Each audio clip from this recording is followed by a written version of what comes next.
வணக்கம். சாதனையாளர் சாதனை நிகழ்ச்சியில் நான் உங்கள் நித் ஜோ. வணக்கம் மாஸ்டர். வணக்கம். கன்னியாகுமரி மாவட்டத்தின் பிரசித்தி பெற்ற மற்றும் மிகச்சிறந்த ஒரு சாதனையாளரை இன்று நாம் சந்திக்கின்றோம். அவங்க யாருன்னு பார்த்துடலாம். அவங்களுடைய பேரு, எந்த ஊரு, என்னென்ன பண்ணிட்டு இருக்காங்க அப்படிங்கிறத நம்ம கேட்டுடலாம். மாஸ்டர், உங்களுடைய பேர் என்ன, எந்த ஊர்ல இருக்கிறீங்க, என்னென்ன பண்ணிட்டு இருக்கீங்க, உங்களுடைய வேலைகள் என்ன அப்படிங்கிறத மக்களுக்கு சொல்லுங்க. என்னுடைய பேரு ஜஸ்டின். நான் என்னுடைய அப்பா அம்மாவுக்கு 4வது மகன். நாங்கள் 5 பேர் இருக்கிறோம். அதில் 2 பேர் இப்போது உயிரோடு இல்லை, 3 பேர் உயிரோடு இருக்கிறோம். அதில் நான் ஒருத்தன். இனி ஒரு சகோதரி, அவள் அருட் சகோதரியாக இருக்கிறாள். ஒரு சகோதரன் அருட் தந்தையாக இருக்கிறார். நான் இங்கு படித்து பிஏ எல்லாம் முடிச்சு பரதநாட்டியத்திலும், நாட்டியங்களும், நாடகங்கள்லையும், சினிமாவிலையும் இப்படி நிறைய ஒரு கிட்டத்தட்ட ஒரு 33 ஆண்டுகளாக இந்த துறையில் இருக்கிறேன். அது மட்டுமல்ல, மற்ற வேலைகளிலும் இருக்கிறேன். எனது கூலி வேலை நல்லக்கூடியதும், விவசாய வேலை, இப்படிப்பட்ட வேலையிலும் நான் இருக்கிறேன். எனக்கு இந்த கலையும் மட்டும் கிடையாது, எல்லாமே. ஏன்னா சாப்பிட வேண்டும் என்றால் உழைக்கணும், உழைக்க வேண்டும் என்றால் நம்ம விவசாயம் செய்ய வேண்டும். நல்ல நல்ல இது நல்ல ரீதியான உணவுகள் வேண்டும் என்றால் நாமும் என்னது நல்ல உரம் போட்டு உழைத்தால் தான் நமக்கும் நல்ல இது கிடைக்கும். அது ஒன்று. பின்ன என்னுடைய கலையின் ஆர்வமாகத்தான் நான் என்ன செய்கிறேன்னா, நாட்டியங்கள், நாடகங்கள், சீரியல், சினிமா போன்ற இதெல்லாம் எடுத்து பல குழந்தைகளை உலக சாதனையாளராக தான் உருவாக்கி இருக்கிறேன். அல்லாம சாதனைன்னு சொல்ல அளவுக்கு என்னன்னா உலக சாதனை அல்ல, சின்ன இதுல ஒண்ணும் எனக்கு அந்த அளவுக்கு இது இல்லை. எந்த பிள்ளை கிடைச்சாலும் அது உலக சாதனை அளவுல கொண்டு வரணும். அதுக்கு மேல என்ன இருக்குன்னு தான் அச்சீவ்மெண்ட் பாக்குறேன். வேற அப்படி சொல்ல போனா என்னுடைய வெப்சைட்ல எல்லாம் போய் பார்த்தா தெரியும். அதை போய் பார்த்தா எனக்கு டீட்டெயில்ஸ் தெரியும். நான் அதிகமா பேசுறது கிடையாது. எந்த நிகழ்ச்சியில பார்த்தாலும் நான் பேசவே மாட்டேன். என்னுடைய ஒரு என்னுடைய தெரிந்த ஒரு முகம். அவருக்கு இதுக்காக தான் நான் பேசுறேன். இல்லாம எந்த இன்டர்வியூ நான் கொடுக்க கிடையாது. யாரு வந்து கேட்டாலும் நான் இன்டர்வியூ கொடுக்க கிடையாது. இப்போதைக்கு உலக சாதனை குழந்தைகளை உருவாக்கி இருக்கீங்க அப்படின்னு சொன்னீங்க. அந்த குழந்தைகளை உருவாக்கணும்னா நீங்க முதல்ல வந்து ஒரு உலக சாதனை பண்ணியிருப்பீங்க, இல்லைன்னா வேற ஏதாவது அச்சீவ்மெண்ட் பண்ணியிருப்பீங்க. இப்ப வந்து ஒரு குழந்தைய உருவாக்கணும்னா ஒரு குரு ஸ்தானத்துல இருக்கீங்க. நீங்க உங்களுக்கு என்னென்ன அச்சீவ்மெண்ட் பண்ணியிருக்கீங்க, என்ன உலக சாதனை பண்ணியிருக்கீங்க, உலக சாதனை முடிச்சிட்டு நாட்டியத்துல என்னென்ன பட்டங்கள் பெற்றிருக்கீங்க அப்படிங்கிறத சொல்லுங்க. உலக சாதனை என்று சொன்னா அது 2வது கட்டம். முதல்ல நான் படித்ததுதான். நான் படித்ததுன்னு சொன்னா சின்ன வயசுல எல்லாம் படிக்கும்போது எங்களுக்கு இங்க பஸ் கூட கஷ்டம். இங்கிருந்து நான் முதல்ல ஆரம்ப காலத்துல மேல்புறத்துக்கு இங்கிருந்து சைக்கிள்ல தான் போயிருக்கேன். சைக்கிள் இங்கிருந்து மேல்புறம் போனா கிட்டத்தட்ட 18 கிலோமீட்டர் வரை சைக்கிள் சவிட்டு தான் போகணும். அல்லாம எங்க பக்கத்துல உள்ள இடங்கள்ல எல்லாரும் சைக்கிளுக்கும் வாடகை எடுத்து தான் போறது. அல்லாம சொந்த சைக்கிளும் கிடையாது. அப்படிதான் கஷ்டப்பட்டு தான் நாங்க படிச்சது. இப்போ இருக்க டெக்னாலஜி எல்லாம் வந்து ரொம்ப மாறியாச்சு. இப்போ எல்லாம் நம்ம மொபைல்ல ஒரு தட்டு தட்டுனா கையில கிடைக்குது. எல்லாமே என்ன வேணாலும் கையில நமக்கு பார்க்கலாம். நமக்கு ஒரு இது வேணும்னா பார்க்கலாம். அன்னத்த காலத்துல ஒரு ஆளை பார்க்கணும்னா நாங்க அந்த வீட்டுல போய் சேவையும் செய்யணும். காலங்க போய் பாத்திரம் கழுவணும், மிச்சம் தூக்கணும், வலை அடிக்கணும், அவங்களுக்கு ஏதாவது சப்போர்ட் பண்ணி கொடுக்கணும். பின்ன கஞ்சி வைக்கணும்னா அன்னைக்கு வரக்கூடிய எல்லாவங்களுக்கும் சாப்பிடுறதுக்கு கஞ்சி கஞ்சி தான் கிடைக்கும். பயிர் போட்ட கஞ்சி தான் கிடைக்கும். அதெல்லாம் நாங்க வச்சு எடுத்த பிறகுதான் எங்களுக்கு ஒரு ஸ்டெப்பு சொல்லி தருவாங்க. அன்னத்த காலத்துல நாங்க படிச்ச டைம்ல அப்படிதான். ஆனா இப்ப எல்லாம் அப்படி கிடையாது. இப்ப எல்லாம் ரொம்ப மாறியாச்சு, உங்களுக்கே தெரியும். இதுல சரி, அது ஒரு காலம். ஆனா படிச்சு வந்த டைம்ல எங்க கன்னியாகுமரி மாவட்டத்துல ஒரே ஒரு சாதனையாளர் தான் நான் பார்த்திருக்கேன். ராஜசேகரன் ஒரு ஆள். அப்ப அவரு படைச்ச சாதனைக்கும் நான் அவர்கிட்ட போய் கேட்டுதான், அவரு தான் சொன்னார், இதே மாதிரி சாதனை இப்படி இருக்கு, நீங்க ஒண்ணு பிள்ளைகளை வச்சு ட்ரை பண்ணுங்கன்னு ஒரு க்ளூ மட்டும் தான் தந்தாரு. அந்த க்ளூவை வச்சுதான் நான் ஆரம்பிக்கும் போது, நான் சென்டர் ஆரம்பிக்கும் போது 2011 நடனம் ஆரம்பித்தேன். அப்ப எனக்கு அதுல இருந்து ஒரு இது, நான் இன்னும் ஒரு குழந்தைய படிப்பிச்சு வெளியே எடுக்கணும்னா நானாக அல்லாம நான் இன்னொரு ஆள் நடத்தக்கூடிய சென்டர்ல போய் படிப்பிக்கிறேன், ஸ்கூல்ல படிப்பிக்கிறேன், எல்லாமே படிப்பிக்கிறேன், காலேஜில் படிப்பிக்கிறேன். அதனால அங்க எல்லாம் எனக்கு அப்படி அது அவங்ககிட்ட போய் நமக்கு மண்டியிட முடியாது. ஏன்னா அவங்க அப்படி ஒத்துக்க மாட்டாங்க, நம்ம சொல்றதை ஒத்துக்க மாட்டாங்க. அப்ப எனக்கும் சென்டர்னு ஆகும்போது அப்ப நான் நினைச்சேன், நம்ம பிள்ளைகளை எப்படி உருவாக்கலாம்? அப்ப கன்னியாகுமரியில ஒரு ஆள் இருக்கிறத நம்ம எப்படி 100 கொண்டுவர முடியும்னா, நான் ஆரம்பத்துல அப்படியே நினைச்சேன். ஒண்ணு இருக்கு. அது எப்படி 100 கொண்டுவர முடியும்? ஆனா இன்னைக்கு 150க்கு மேல தாண்டியாச்சு. அப்ப அது ஒரு பெரிய கடவுள் தந்த ஒரு கிஃப்ட் தான். அல்ல என்னுடைய கிஃப்ட் கிடையாது. இல்ல நான் என்னுடைய உழைப்புன்னு சொல்ல முடியாது. எல்லாம் அது கடவுளுடைய இது அமைப்பு தான். அப்ப அதுபடி இப்ப 150 மேல ஆயாச்சு. அது ஒரு ரொம்ப சந்தோஷம். பின்ன ஒண்ணு, அந்த 150 சாதனையாளரோட பேரண்ட்ஸ்கள் ரொம்ப இது பண்ணாங்க. எப்படின்னா, ஒரு கன்னியாகுமரியில ஒரு சாதனையாளர் இருந்த இடத்துல எனக்கு 150 சாதனை வரணும்னா அந்த பேரண்ட் தான். பிள்ளைகள்னு நான் சொல்ல மாட்டேன். அந்த பேரண்டுடைய அந்த ஊக்குவிப்பு தான் அந்த பிள்ளைகள என்னால வளர்த்த முடிஞ்சது. ஏன்னா நான் குழந்தைகள் எல்லாம் இப்ப ஆரம்ப கட்டத்துல எல்லாம் 2016 வரை எல்லா நாளையும் காலமே நைட்டும் போடுவோம் பிள்ளைகள் கிளாஸ். பிள்ளைகள் படிக்க போகலனாலும் நான் போடுவேன் கிளாஸ் அதோடு வேண்டி. அப்படிதான் நான் அதை அதோட உருவாக்கி எடுத்து, ஆனா இப்போது என்னுடைய ஸ்டூடெண்ட்டுகள் என்னுடைய அந்த இதெல்லாம் அவங்க வந்து கோஆப்ரேட் பண்ணி இப்ப என்னன்னா, இப்ப அச்சீவ்மெண்ட்லாம் அது ஒரு இது இல்ல இல்லாம இருக்கு. எப்படி நம்ம அச்சீவ்மெண்ட் பண்ணணும்னா ரொம்ப கஷ்டப்பட அந்த இது இல்ல. என்னுடைய உழைப்பு இப்ப அந்த பிள்ளைகளுக்கு ஒரு சர்வசாதாரணமாகி விட்டது. அப்படிதான். உண்மையிலே ஒரு இளைய சமுதாயத்தை உலக சாதனையாளர்களா மாற்றி அழகு பார்க்கக்கூடியது நீங்க ஒருத்தங்க தான். அது மட்டும் இல்லாம உங்களுக்கு நான் பத்திரிகையில படிக்கும்போது கூட பார்த்தேன். முனைவர் பட்டம் நாட்டியத்துல வாங்கியிருக்கீங்கன்னு பத்திரிகையில படிச்சேன். எப்போ வாங்குனீங்க? எங்க இருந்து இந்த பட்டம் கிடைச்சது? அது எப்படின்னா, நம்ம இப்போ வேர்ல்ட் ரெக்கார்ட் யூனிவர்சிட்டின்னு நம்ம உலக சாதனை பண்ணும்போது அவங்களுக்கு ஒரு பல்கலைக்கழகம் இருக்கு. யூனிவர்சிட்டின்னு ஒரு பல்கலைக்கழகம் இருக்கு. அப்ப அவங்களுக்கு அண்டர்ல இப்ப கின்னஸ் உலக சாதனை, யூனிக் உலக சாதனை, மிராக்கிள் அப்படி அவங்கன்னு ஒரு கிட்டத்தட்ட ஒரு 15 உலக சாதனை ஃபர்ஸ்ட், செகண்ட், தேர்ட் நம்ம இப்ப வேர்ல்டு நம்பர் 1, நம்பர் 2ன்னு சொல்லும் மாதிரி அவங்களே வச்சிருக்காங்க. அவங்களுக்கு அந்த பல்கலைக்கழகங்கள்ல வச்சிருக்காங்க. அப்ப நம்ம இதுல ஏதாவது அச்சீவ்மெண்ட் பண்ணுனா, அவங்களே என்ன பண்றாங்கன்னா, அவங்களுக்கு அந்த பல்கலைக்கழகங்களே நமக்கு எந்த இதுல Bharatanatyam, western dance, folk dance, இல்ல யோகா இப்படிப்பட்ட நிறைய அவங்க வச்சிருக்காங்க. அந்த இதுல நம்ம அச்சீவ் பண்ணதுல வச்சிருக்காங்க. அதுபடி என்ன பண்ண அவங்க நமக்கு பரதநாட்டியம் அதுக்குள்ள தீசிஸ் எல்லாம் சப்மிட் பண்ணி நமக்கு அதுக்குள்ள இதை கொடுக்குறாங்க. ஆனா குழந்தைகளுக்கும் என்ன பண்றாங்கன்னா அவங்கள கௌரவிக்கும் விதமாகவும் அவங்களுக்கு என்ன பண்ணா சரி இவங்க இவ்வளவு அச்சீவ்மெண்ட் இந்த சான்றிதழ் கிடைச்சான்னா அவங்களையும் நம்ம இது ஊக்குவித்து அவங்களையும் மேல கொண்டு வரலான்ட்டு அவங்க அப்படி கொடுக்குறாங்க. அது எனக்கு 2016ல கிடைச்சு. அதுக்கு பிறகு 2017, 18 அப்படி 18ல 18, 23 அப்படி இந்த 4 ஆண்டுல வேற 4 குழந்தைகளுக்கு கிடைச்சிருக்கு. நம்ம என்னுடைய சென்டர்லயே கிடைச்சிருக்கு. இப்ப நீங்க வந்து ஒரு உலக சாதனையாளர் மட்டும் இல்லாம ஒரு முனைவர் பட்டம் பெற்ற டாக்டர் எம் ஜஸ்டின் அப்படின்னு அழைக்கக்கூடிய அளவுல ஒரு நல்ல ஒரு பெயரோட இருக்கிறீங்க. நீங்க பேசிட்டு இருக்கும்போது என்னுடைய பள்ளி அப்படின்னு சொன்னீங்க. நீங்க ஏதாவது உங்களுடைய நிறுவனத்தினுடைய பேர் என்ன? நாட்டிய பள்ளியினுடைய பேர் என்ன? எந்த வருஷம் ஆரம்பிச்சீங்க? என்னென்ன கத்துக் கொடுக்குறீங்க இந்த பள்ளியில? என்னுடைய பள்ளியினது பிரைட் குரூப் அகாடமிக்ஸ் சொல்லக்கூடியது. கன்னியாகுமரி மாவட்டத்துல கொல்லங்கோடு குக் கிராமத்துல மணலி நல்லக்கூடிய இடம். ஏன்னா இது குக் கிராமமா இருக்கும். நம்ம டவுன் பஞ்சாயத்து பேரூராட்சி அப்படின்னு கிடையாது. ரொம்ப கிராமம். இங்க எல்லாம் நம்ம மக்கள் நல்லக்கூடியது ஒத்துழைப்புன்னு சொல்ல முடியாது. நம்ம ஏதாவது செஞ்சு அதை குறை சொல்லக்கூடிய ஆளுகள் தான். அப்படி குறை சொல்லும் போது சிலவங்க அதை அப்படியே விட்டு ஒதுங்கி போற ஆட்களும் இருக்காங்க. இது உனக்கு என்னடா, இது உனக்கு வேலை இல்லையா, இது என்னடா கூத்து அப்படின்னு சொன்னாலும் உடனே நிறைய ஏன்னா என்னை விட நல்ல பெர்ஃபார்ம் உள்ள பசங்க, என்னை விட நல்ல டேலண்டான பிள்ளைகள், ஆண்களாகவும் பெண்களாகவும் அவங்களெல்லாம் ரொம்ப மக்கி போயிட்டாங்க. என் கூட படிச்சவங்களே என்னக்கெல்லாம் டாப்ல இருந்தவங்களே ரொம்ப மக்கி போயிருக்காங்க. ஆனா நான் இங்க மேல வந்தேன்னா நான் இது ஒண்ணுமே பொருட்படுத்துறது கிடையாது. யாரு என்ன சொன்னாலும் நான் பொருட்படுத்த மாட்டேன். அது என்னுடைய ஒரு வசனத்திலே உண்டு. எவர் எது சொன்னாலும் அதை பத்தி எனக்கு கவலை இல்லை. கொண்ட லட்சியத்திலிருந்து எக்காரணம் பின்வாங்க மாட்டேன்.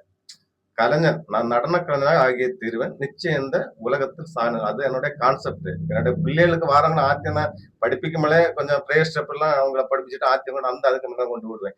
அதை பாரு, அதை படிச்சுட்டு உன்னுடைய வேலையை பாரு. நீ சாதனை வருவா. இதுதான் என்னுடைய அந்த எந்த பிள்ளைய படிக்க வந்தாலும் நான் முதல்ல காட்டுறதுதான். அதான் ஒண்ணு இருக்கு பாத்தீங்களா, படிச்சீங்களா, பிரேயர்ப்படுத்தீங்களா, சரி அதான் இருக்கு பாத்தீங்களா, படிங்கடா. அதை படிச்சுட்டு உன்னோட வேலையை பாரு. நீ அச்சீவ்மெண்ட் தான். இல்ல இது என் மாமா சொல்லிச்சு, சித்தப்பா சொல்லிச்சு, பெரியப்பா அண்ணன்னா நாங்களும் அந்த அனுபவத்துல வந்திருக்கோம். சித்தப்பா, மாமா, பெரியப்பா, பக்கத்துல உள்ளவன் இல்ல தெரிஞ்சவங்க இவங்க எல்லாம் ரொம்ப அவதூறா பேசும்போது நம்ம பேரண்டுகள் எல்லாம் அதுக்கு அடிமையாகிறாங்க. ஏன்னா அவங்களுக்கு தெரிய மாட்டேங்குது. அவங்க அப்படிப்பட்ட கிராமத்திலே கூட நான் இவ்வளவு செஞ்சிருக்கேன். ஏன்னா எனக்கு இப்போ என்னன்னா இந்த கன்னியாகுமரி மாவட்டத்துல ஒரு உலக சாதனை இருந்த இடத்துல இப்ப 100 கொண்டு வந்தது ரொம்ப ஒரு சந்தோஷம். ஏன்னா இது நீ பிரேக் பண்ணா இனி ஒரு ஆளு தான் பண்ண முடியும். முடியாதுன்னு இல்லை, எந்த விஷயங்களும் முடியும். அவ்வளவுதான். இப்ப நீங்க நல்ல ஒரு கான்செப்ட சொன்னீங்க. யார் என்ன வேணாலும் சொல்லட்டும். போற்றுவார் போற்றட்டும், தூற்றுவார் தூற்றட்டும். என்னுடைய வழி தனி வழி. அருமையான ஒரு கான்செப்ட் தான்.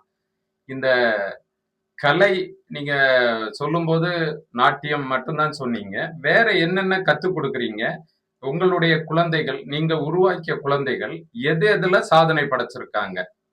அப்படின்னு சொல்லும் போனோம்னா இப்போ நானும் நிறைய நான் நடனம் படிச்சிருக்கேன், யோகா படிச்சிருக்கேன், சிலம்பம் படிச்சிருக்கேன், மியூசிக் படிச்சிருக்கேன், பாட்டு படிச்சிருக்கேன். எல்லா இதுலயும் நானும் போய் படிச்சிருக்கேன். ஆனா எனக்கு அதுக்குள்ள இது ஆர்வம் கூடுதல்னு நடனம். அப்ப முதல்ல 3 ஆண்டுகள் நடனம் தான். நடனத்துல தான் இப்போ Bharatanatyam, western dance, folk dance. இந்த 3ல தான் 2014, 15, 16ல உலக சாதனை. படித்த பிள்ளைகளுக்கு உலக சாதனை அதை நாங்க அச்சீவ் பண்ணோம். 2017 தொட்டு தான் நாங்க பாடல் பாடலுக்கு, பின்ன மூவி, சினிமாவுல, அடுத்து கீபோர்ட் மியூசிக்ல, யோகாவுல, அடுத்து தண்ணியில யோகா, பின்ன அதுக்கப்புறம் இந்த இது அதுக்கப்புறம் இதே இதை பேஸ் பண்ணி தான் அப்படியே வந்துட்டு இருக்கு. பின்ன ஓவியம் ஓவியம் இப்போ எனக்கு என்னன்னா இப்போ ஒரு சாதனையாளர் இருக்கார், கன்னியாகுமரியில் ஒரு சாதனை இருக்காருன்னா அவரை பிரேக் பண்ணாதான் அது சாதனை. அப்ப எனக்கு அந்த சாதனை பிரேக் பண்ணாக்கு எனக்கு கிட்டத்தட்ட ஒரு 10 வருடம் வரை ஆகிவிட்டது. 10 வருடம் ஆன பிறகு எனக்கு அது பிரேக் பண்ண முடிஞ்சு. ஏன்னா அது யாரும் அந்த அளவுக்கு பண்ண மாட்டாங்க, முடியாது. அப்பதான் எனக்கு ஒரு கிருஷ்ணம்பன் ஒரு பையன் எனக்கு கிடைச்சு அந்த அவனை வச்சு அந்த ஸ்டூடெண்ட்டை வச்சு அப்படி இது பண்ணி அதையும் பிரேக் பண்ண வச்சேன். அதனால இப்ப எனக்கு கன்னியாகுமரி மாவட்டத்துல ஏன்னா சென்ட்ரல் வழிதான் முதல் இடத்துல அந்த டிராயிங்ல. இப்ப நீ அதை பிரேக் பண்ணா இனி இனி யாரு வராங்கன்னு தெரியாது. இருந்தாலும் அது அது இப்ப முதலிடத்துல எனக்கு ஒரு மனசாட்சி பிரகாரம் நான் முதலிடத்துல அவரை விட பிரேக் பண்ணி வந்துட்டேன். ஒரு ஆள் உலக சாதனை படைக்கும்போதே ரொம்ப புகழ்வாங்க. ஆனா இன்னைக்கு 100 பேரு உலக சாதனை படைச்சிட்டும் அந்த பிள்ளைகளை தூக்கி கொண்டு போக்கு அரசாங்கம் இது முன் வரல. அது எனக்கு ஒரு இப்பவும் மனசுக்கு ஒரு உறுத்தல். என்னன்னா நம்ம அரசாங்கம் அந்த அளவுக்கு ஒர்த் இல்ல. அது ஒரு என்னுடைய ஒரு இதுதான். ஏன்னா அந்த பிள்ளைகளை இப்ப சாதனை படைச்ச பிள்ளைங்களை ஏதாவது ஒரு இதுல தூக்கி மேல கொண்டு போனாதான் அந்த பிள்ளைகளுக்கு ஒரு உற்சாகம் வரும். அதுகளுக்கு வேற வேற பின்னோட்டமான இவன் போதை பொருள் அப்படி இப்படி எல்லாம் இதுல ஏன்னா இந்த பிள்ளைகள் செஞ்சு அதோட ஒரு அச்சு ஒண்ணு கிடைக்கலன்னா அது இந்த இடத்துல சிந்த வாய்ப்பு இருக்கு. அப்ப அது என்னுடைய மனசுல ஒரு இது இருக்கு. அது நீ அரசாங்கம் தான் இல்லைன்னா நல்ல நிர்வாகம் வந்தாதான் அது அது மேலோட்டு கொண்டு போக முடியும். அதாவது நீங்க வந்து பல உலக சாதனையாளர்களை உருவாக்குனாலும், அந்த அங்கீகாரம் வந்து கிடைக்கணும் அப்படின்னு ஆசைப்படுறீங்க. கண்டிப்பா கிடைக்குங்கிற ஒரு நம்பிக்கையோட நம்ம பயணிக்கலாம். அடுத்தது நீங்க பேசிட்டு இருக்கும்போது சொன்னீங்க, திரைப்படம் அப்படின்னு ஒரு வார்த்தைய சொன்னீங்க. நீங்க ஏதாவது திரைப்படங்கள் எடுத்திருக்கீங்களா? எத்தனை திரைப்படம் எடுத்திருக்கீங்க? அந்த திரைப்படத்திற்கு ஏதாவது அவார்ட்ஸ் ஏதாவது கிடைச்சிருக்குதா?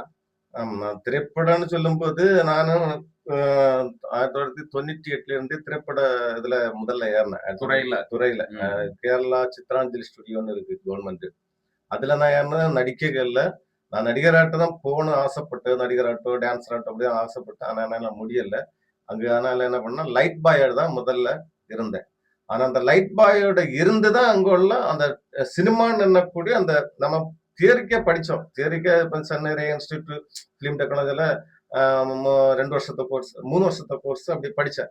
Film technology, direction, acting course. ஆனா எனக்கு அது பிராக்டிகல் எனக்கு கிடைச்சது இந்த யூனிட்ல போய் தான் எனக்கு கிடைச்சது. ஏன்னா அங்க பண்ணக்கூடிய அதுதான் பிராக்டிகல். அந்த ஒவ்வொரு டைரக்டர் என்ன பண்றாங்க, நம்ம யூனிட்ல நிற்கும் போது எல்லாம் நமக்கு தெரியும். லைட் என்ன பண்றாங்க, கேமராமேன் என்ன பண்றாங்க, அசிஸ்டன்ட் டைரக்டர் வேலை என்ன, அடுத்து அசிஸ்டன்ட் கேமராமேனுக்கு என்ன வேலை, நாங்க நடிக்கக்கூடிய ஆர்டிஸ்ட்கள் எப்படி நடிக்கிறாங்க, ஒவ்வொரு ஷாட் எப்படி இப்படி வைக்கிறாங்க. அப்ப இதெல்லாம் நம்ம அந்த யூனிட்ல நிற்கும் போது நமக்கு மொத்தம் படிக்க முடிஞ்சு. அதனாலதான் நான் அப்படியே வந்து 2016ல முதல்ல ஒரு படம் ஆரம்பிச்சேன், 61 மஜிஷியன் இருக்கு. அது உலக சாதனை. 2வது தேடி வந்தான்னு ஒரு படம். அதுவும் அதுல எல்லா நடிகர்களும் 2 வேடத்துல நடிக்கும் மாதிரி, அதுல புது வித்தியாசமா அதுவும் உலக சாதனை. அதுக்கு பிறகுதான் புல்லாங்குழல்னு ஒரு படம் எடுத்தோம். அதுவும் என்னன்னா அந்த படத்துல என்ன பண்ணாங்கன்னா 1008 வரி பாடல் இதுவரையும் யாருமே உள்ள கொண்டு வந்த ஒரு படத்துல 1008 வரி பாட்டு யாருமே கொண்டு வந்தாங்க. அப்படி வந்து அது ஒரு உலக சாதனை. அதுக்கு அப்புறம் தான் எஸ் சின்ன சின்ன சின்ன ஷார்ட் பிலிம் மாதிரி எஸ் அப்படி 1, 2 எடுத்தோம். அதுக்கு பிறகு கொஞ்சம் ஆல்பம் பாடல்கள் அப்படி எடுத்தோம். பின்ன 3001 வரியில ஒரு முஸ்லீம் பாடல் ஒண்ணு, அதுவும் யூடியூப்ல எல்லாம் இருக்குது. அப்படி ஒண்ணு எடுத்தோம். அதுக்கப்புறம் தான் இது படம்னு ஒரு படம். ஒரு குழந்தை 85 வேடங்கள்ல. அது இப்போ 2025 செப்டம்பர் மாசம் 26ஆம் தேதி அது வெளியானது. இப்போ அதுக்கு அடுத்து இப்ப 2026க்காக இப்ப அந்த பாடம் 101 திரைப்படம் ரன்னிங் ஓடி இது ஒர்க் நடந்துட்டு இருக்கு. அது விரைவில் ஏதாவது வரலாம். உடனே திரையரங்குல வரலாம். இல்லன்னா எனக்கு இப்ப திரையரங்குல போட்டு ரொம்ப நஷ்டங்கள் ஆனதுனால சில படம் தான் ஓடிடி பிளாட்ஃபார்ம்லயும் போட்டு அப்படியே விடவும் சான்ஸ் இருக்கு. அது எப்படின்னு தெரியாது. அது ஒரு இதுல அப்படியே வச்சிருக்கேன். உங்களுடைய அடுத்த கட்ட ப்ராஜெக்டுகள் எல்லாமே வெற்றி பெற வாழ்த்துக்கள். இப்போ நீங்க வந்து இந்த கலைத்துறையில இருந்தாலும், உங்களுக்கு இந்த கலைத்துறை வந்து போதுமான ஒரு வாழ்வாதாரத்த தருதா? உங்களுடைய குடும்பத்த ரன் பண்ணி கொண்டு போக முடியுதா? நீங்க சொன்னீங்க, "கூலி வேலைக்கும் போறேன்" அப்படின்னு சொன்னீங்க. ஒரு இவ்வளவு சாதனைகள் படைத்த ஒரு கலைஞர், கூலி வேலைக்கும் போறேன்னு சொல்லும்போது, இது வாழ்வாதாரம் போதுமானதா உங்களுக்கு இல்லையா? அப்படிங்கிறத நேயர்களுக்கு சொல்லலாம். இல்ல, கலையில நமக்கு வாழ்வாதாரம் இருக்குனாட்ட இருக்கு. நான் இல்லன்னு சொல்ல மாட்டேன். ஆனா நான் இந்த குழந்தைகளை வளர்த்துவதற்காக திரைப்படங்கள் எடுக்கிறேன். அப்ப அதற்காக என்ன பண்ண வேண்டியிருது? நம்ம வெளியில இருந்து பணங்கள புரட்ட வேண்டியிருது. அந்த புரட்டி நம்ம அந்த படத்தை எடுத்து நம்ம ஒரு லெவல்ல இப்ப அரசாங்கம் இருக்கு. இப்ப ரெட் ஜெயின் மூவிஸ்ன்னு கூட நம்ம அரசுக்கு அண்டர்ல ஒரு அவங்க ஃபேமிலி கூட மூவிஸ் தான். அவர்கிட்ட ஏற்கனவே 2 தடவ போயிருக்கேன். புல்லாங்குழல் படம் எடுத்த டைம்லயும் போயிருக்கேன். அவங்க அந்த டைம் சொன்னாங்க, "நான் இப்போ உங்களுக்கு ரெடி பண்ணி தரேன்னு" சொல்லிட்டு தரல. என்ன வெளியேத்துனாங்க. இப்ப படம்னு இல்லக்கூடிய படத்துக்கு நான் போனேன். அதுவும் ரொம்ப எனக்கு சென்சார் தரவே ரொம்ப சிரமப்பட்டு தான் தந்தாங்க. அந்த படம் அப்படி தர முடியாது அப்படி இப்படின்னு ரொம்ப கஷ்டப்பட்டு தான் தந்தாங்க. இருந்தும் என்னுடைய ஒரு தனி இப்ப நான் தனியா போனனால தான் நடந்து. அல்லன்னா இதே மாதிரி பெரிய இதுல போயிருந்தா நடக்காது. அது எனக்கு அந்த அந்த அந்த ஃபீல்ட்ல போறவங்களுக்கு தான் தெரியும். அது உள்ள. அப்ப அது என்னன்னு சொன்னா, இப்ப இது என்னுடைய அந்த படத்துக்கு ரொம்ப அனுபவப்பட்டுருக்கேன். ஆனா என்ன சொல்ல, கூலி வேலைக்கு போனேன்னா, இப்ப நான் வாங்கி போட்ட பணத்துக்காக அதுக்கு வட்டி கொடுக்கவும், என்னன்னா என்னுடைய மனசாட்சியில கூட நம்ம ஒரு யாரையும் ஏமாத்துறதுக்கு எனக்கு இதுவரைக்கும் நான் யாரையும் ஏமாத்துனது கிடையாது. யார்ட்டயும் ஏமாத்துற அந்த விருப்பம் இல்ல. ஏதாவது வேணும்னா அவங்களுக்கு செஞ்சு குடுக்குறோம். அவங்ககிட்ட அதுக்குள்ள காச வாங்குறோம். நம்ம அத காசு வாங்காம ஒண்ணும் செய்யல. அவங்கள்ட்ட காச வாங்குறோம். அதுக்குள்ள தகுந்தா அந்த ஒர்க்குக்கு அவங்களுக்கு செய்து குடுக்குறோம். ஆனா, அந்த ஒர்க் முடியும்போது அந்த காசும் தீர்ந்துரும். நமக்கு சேவிங்ஸ்ன்னு அப்படி ஒண்ணும் கிடையாது. நான் மத்தபடி எடுக்கிறது இதே மாதிரி எடுக்கிறதெல்லாம் நான் மத்தபடி தான் எடுக்கிறது. மத்தபடி வட்டிகள்லாம் போட்டு தான் எடுக்கிறது. ஆனா, அதுக்கு ஒரு அங்கீகாரம் நல்லக்கூடிய நமக்கு கொடுக்க கொடுக்க இல்ல. யாருன்னா அரசாங்கம் அரசாங்கம் சம்பந்தத்திலயும் கொடுக்கல. ஒரு தனியார் இருக்கக்கூடிய கார்ப்பரேட் கம்பெனிகளும் அவங்க கமர்ஷியலா என்ன இதுகள்ல வேற இப்ப சொல்லப்போனா நிறைய விதத்துல போகுது. ஜாதிய பாக்குறாங்க, மதத்த பாக்குறாங்க, ஆள பாக்குறாங்க, எந்த ஆளுக மகன்னு பாக்குறாங்க, கூலி வேலைக்காரனா, இல்ல பணம் அவருக்கு மனைவி. அப்படி அதுல எல்லாம் நிறைய பால்சேட்டு பாக்குறாங்க. அது உங்களுக்கும் தெரியும்னு நினைக்கிறேன். என்னன்னா, நம்ம அப்படிப்பட்ட அனுபவத்துல இருக்கோம். இப்ப நான் இப்ப கிட்டத்தட்ட ரொம்ப வருஷமா இருக்கேன். அதனால இத பத்தி நானும் கவலைப்பட கிடையாது. நான் என்னுடைய வேலைய செஞ்சுட்டு தான் இருக்கேன். இப்பவும் இந்த படம் நான் எடுத்துட்டு இருக்கேன். இப்போ நல்லா ஆல்பம் சாங்ஸ்ன்னு என்று கொஞ்சம் சாங்ஸ்ல பிள்ளைங்க அப்படி இப்படி பண்ணிட்டு இருக்கேன். அதோட உத்துவம் குடுக்குறேன். வரவங்களுக்கு ஹெல்ப் பண்ணிட்டு இருக்கேன். அப்படிதான். ஆனா கூலியில போனோம்னா அது அது என்னுடைய சிறு வயதில கிடைச்ச ஒரு வேலை. என்னோட அப்பா, அம்மா ஆரம்பத்துல இருந்த வேலை அதுதான். அதனால அது அது செய்தாதான் எனக்கு மனசுக்கு ஒரு திருப்தி. ஆனா இந்த வேலையும் செய்றேன். ஆனா இப்ப வெறும் ஒரு கலை இதுல வச்சு நம்ம வாழ்வாதாரம் ரன் பண்ண முடிஞ்சா ரன் பண்ணலாம். இல்லன்னு நான் சொல்ல மாட்டேன். நம்ம இன்னும் அதிலேயே இருக்கணும். அத வச்சு நம்ம ரன் பண்ணா ரன் பண்ணலாம். ஆனா நம்ம வேற ஆசைப்பட்ட இப்படியெல்லாம் பல சிக்கல் வந்துரும். அது எல்லாருக்கும் தெரியும். இப்ப நீங்களானாலும் ஒரு பிசினஸ் ஒரு வேலை இப்ப நீங்க ஒரு ஆசிரியர் இருக்குன்னு அந்த ஆசிரியர் வேலை இருக்கீங்க. உங்கள அந்த சம்பளம் உங்க வீடு உங்க குடும்பத்த ரன் பண்ணலாம். ஆனா ஒண்ணு, நீங்க இதையும் தாண்டி இன்னொன்னுல போகும்போது ரொம்ப சிரமம். அதுதான் அதுதான் நடந்தது. அல்ல வேற ஒண்ணும் இல்ல. ஒரு குக்கிராமத்துல இருந்துகிட்டு, இவ்வளவு பெரிய சாதனைகளை பண்ணிக்கிட்டு, நிறைய மாணவ மாணவியர்களை சாதனையாளரா உருவாக்கிட்டு, நீங்க நகரத்த நோக்கி இது நாள் வரையும் பயணிக்காம, ஏன் இந்த கொல்லங்கோடு அருகே உள்ள மணலி அப்படிங்கிற இடத்துல இன்ஸ்டிடியூட்ட போட்டு அப்படியே அந்த கலைஞர்களை உருவாக்குறீங்க?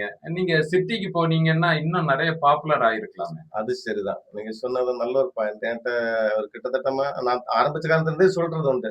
எ அ நம்ம அந்த பக்கத்துல இருக்க அந்த மார்த்தாண்டம் சைட்ல போங்க, நாவல் சைட்ல போடுங்க. ஆனா எனக்கு அதுல தெரியும். நல்லா காசு வரும். எல்லாம் இங்க கிடைக்குங்கன்னு. ஆனா ஒண்ணு, நாங்க போனோம்னா இங்க இருக்கக்கூடிய மக்களுக்கு விழிப்புணர்வு கிடைக்காது. இந்த பிள்ளைகளுக்கு என்னைக்கும் இப்ப நான் இதே மாதிரி பண்ணி பண்ணி வரனால தான் சில ஆட்கள் என்னை அந்த சில இடங்கள் அந்த என்னுடைய இடங்கள்ல சில ஆட்கள் சொல்றாரு, அவனை பாருடா எப்படி இருந்தவன், எப்படி இப்படி நடந்தவன், இப்ப எப்படிடா இருக்கான் அவனை. அப்புறம் அந்த பிள்ளை ஏன்னா நாம் வருடந்தோறும் ஏதாவது பண்ணும்போது என்னடா சும்மா திரிகிறான் அப்படி திரியா இப்படிதான் வந்தா அங்க பார்த்தாங்க இப்படி இருக்க. அப்ப அப்ப அது ஒரு அந்த கிராமத்துல விழிப்புணர்வு வரணும்.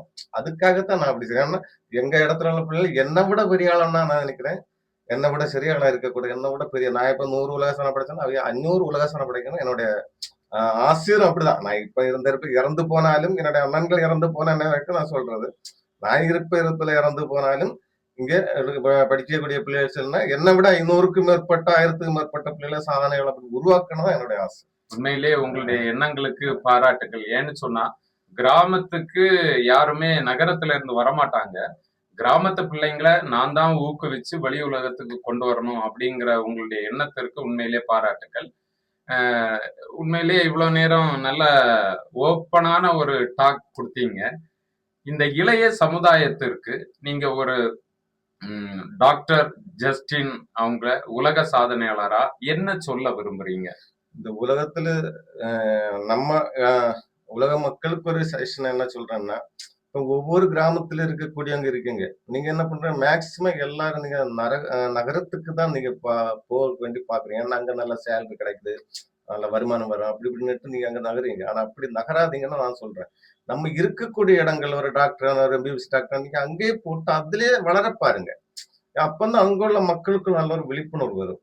அதுக்கு என்னன்னா நமக்கு இருக்கலாம் என்னென்ன ஃபைனான்சியல் அப்படிப்பட்ட நமக்கு வாய்ப்பு வசதிகள் இல்லாமல் இருக்கலாம். ஆனா ஒண்ணு இப்ப நானு இந்த விட்டுட்டு நானும் பல இடங்கள் எனக்கு வெளிநாடுகள் எல்லாம் வந்துருச்சு. துபாய், சிங்கப்பூர், அமெரிக்கா, கனடா இப்படிப்பட்ட ஏரியா எல்லாம் நிறைய வந்துருச்சு. ஆனா எனக்கு இன்னொரு மைனஸ் பாயிண்ட் உண்டு. என்னன்னா எனக்கு ஸ்போக்கன் இங்கிலீஷ்ல கூட கொஞ்சம் டல்லு புரியும். ஆனா எனக்கு அவங்கள மாதிரி பேசுக்கு எடுத்தோம்னு அப்படி வராது. அது என்னுடைய ஒரு இது. அப்ப அதனால தான் நான் என்ன சொன்னேன்னா எனக்கு அங்க போகலன்னு இல்ல. ஆனா எனக்கு அது பிடிக்காது. ஏன்னா நம்ம மக்களுக்கு ஒரு விழிப்புணர்வா இருக்கணும்னு நான் ஆசைப்படுறேன். அது போல நீங்களும் என்ன பண்ணுங்கன்னா உங்க இடங்கள்ல இருக்கக்கூடிய எத்தனையோ பிள்ளைகள் இருக்காங்க, பாவப்பட்ட பிள்ளைகள் இல்லைன்னா அவங்க இது விழிப்புணர்வுல இருக்காங்க. அவங்களுக்கு உங்க தொழில் மூலமாக அல்ல நீங்க செய்யக்கூடிய அந்த படிப்பு எதுவானாலும் அதன் மூலமாக அந்த இடத்து மக்களையும் நீங்கள் உயர்த்தி கொண்டு வாருங்கள். அதுதான் என்னுடைய இது. நீங்க உங்களுக்கு நீங்க வெளியே போனவங்களுக்கு கிடைக்கும். இப்ப ஏன்னா ஃப்ரெண்ட்ஸ் எல்லாம் நிறைய பேர் வெளியில இருக்காங்க. அவங்க நல்லா இருக்காங்க. ஆனா ஒண்ணு அவங்க கடைசியில் நம்ம இங்க தான் வர வேண்டி வருது. எங்க போனாலும் கடைசியில நம்ம ஒரு ஒரு நீங்களே வேணா ஒண்ணு பிராக்டிக்கலா சிந்திச்சு பாருங்க. எவ்வளவு பெரிய ஜம்பவனம் இருந்தாலும் ஒரு வயது முதிர்ந்து அவங்க உழைப்பால் அங்க எல்லாம் போய் எல்லாம் போனாலும் இங்க இருக்கக்கூடிய மக்கள் அதே கண்டிஷன்ல இருக்காங்க. அவங்க வளர்த்துக்கு யாரும் இல்லை. அப்ப நம்மளை போல கிடைக்கக்கூடிய ஆளுகளாவது இதே மாதிரி வாய்ப்பு கிடைக்கக்கூடியவங்களும் நம்ம என்ன வளர்த்தி விட்டாங்கன்னா கண்டிப்பா நம்ம பிள்ளைகளும் நல்லா வளர்ந்து வருவாங்க. அதான் உண்மையிலே நல்ல ஒரு கருத்தை இளைய சமுதாயத்துக்கு சொல்லியிருக்கீங்க. இத்தனை உலக சாதனைகளை படைத்து கொண்டு முனைவர் பட்டமும் நாட்டியத்துல பெற்றுக்கொண்டு பல சாதனையாளர்களை உருவாக்கி வாரீங்க. இந்த நேரத்துல எங்களுக்கு நாங்க சொன்ன உடனே எங்களுடைய அழைப்பை ஏற்று ஒரு நல்ல ஒரு நேர்காணலை கொடுத்தீங்க. மீண்டும் இந்த பிரைட் குரூப் ஆஃப் அகாடமி வளர்றதுக்கும் நிறைய சாதனையாளர்களை உருவாக்குவதற்கும் நெஞ்சார்ந்த வாழ்த்துக்களையும் நன்றிகளையும் கூறி விடைபெறுவது நிர்ஜோ. நன்றி மாஸ்டர். நன்றி. ரொம்ப